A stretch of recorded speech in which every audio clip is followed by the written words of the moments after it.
How's it going, YouTube? My name is Mark, welcome back to another video of mine, and in the background I've got some Ruins gameplay, and I think it's 30 and 11, don't quote me on that, but yeah, what I want to talk about in this episode is how I've changed in playing Call of Duty. Well, not really how I've changed, and just give you some advice of what I've started to do. So, Call of Duty Ghost wasn't the most interesting CoD for me. It was interesting at the start when you were playing it with your friends, but once you play by yourself, it's not as interesting as, like, if you're playing with a few mates. So, I decided to go on a bit of free-for-all, and I ended up being quite good at it. So, I want to just give you a few tips of what I do on free-for-all that allow me to basically win games one after the other. And I'm not saying I'm the best free-for-all player out there, but it's just a few little hints and tips that I'm going to do. This is like a tips and tricks video, sort of. I'll just give you a few tips and tricks for just playing free-for-all, really. So, when you play free-for-all, you got to use the correct weapon for the map. So what does that mean? That means that if you are playing on Ruins, as I am now, you want to use a SMG. Also, this is the very first time I've played this map. Since I've downloaded it, I haven't played it at all.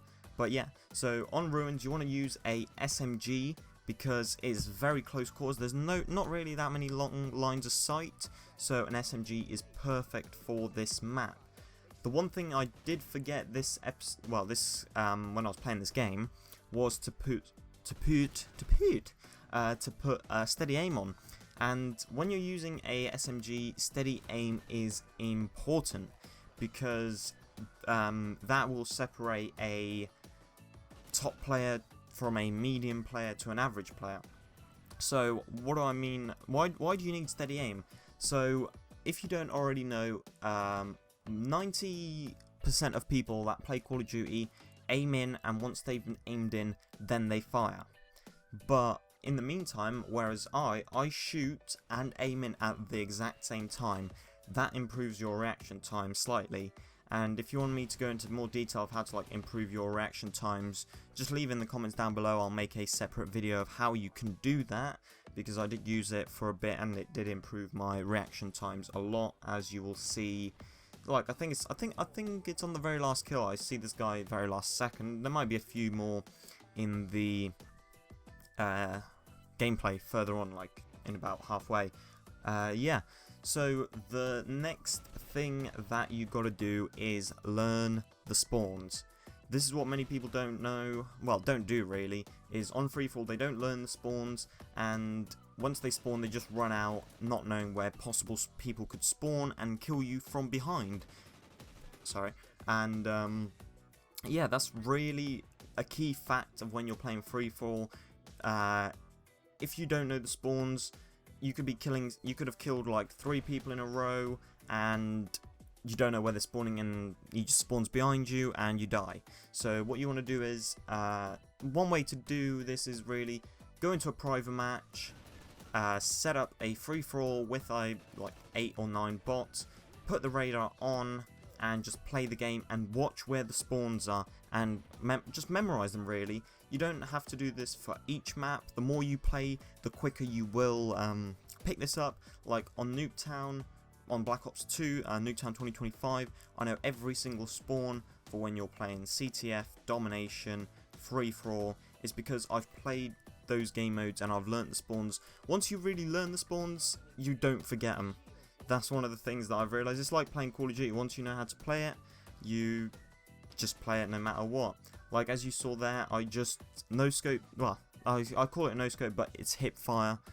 I hip-fired that guy because you don't really want to spend any time aiming in if you have him in the crosshair sights. That's one of the things that I think is most important, that many people don't actually use or do in free-for-all. Also, if you want, finally, if you want to see a live free-for-all commentary of me just basically talking what I'm doing, why I'm doing it, and yeah, just leave that in the comments down below. This gameplay's coming to an end, and I just leave a like if you think I'm doing a decent job at commentaries. I don't even know how to speak today. What is it? Oh, here's a perfect example. Many people, when they know there's a sentry gun there, they just sit there and would wait until either a person come along and kill them, or they would probably die from somebody else. What you want to do is you want to use the mini-map as much as you can. Now that the mini-map is wider, that's one thing that annoys me still about free-for-all is IEDs. I know you can dodge them from the update, but yeah, the gameplay's coming to an end. If you enjoyed the commentary, leave a like, leave some constructive criticism, or just leave a comment if you want to leave a comment. And if you haven't already, subscribe if you're new. My name's been Mark, and I'll see you all next time.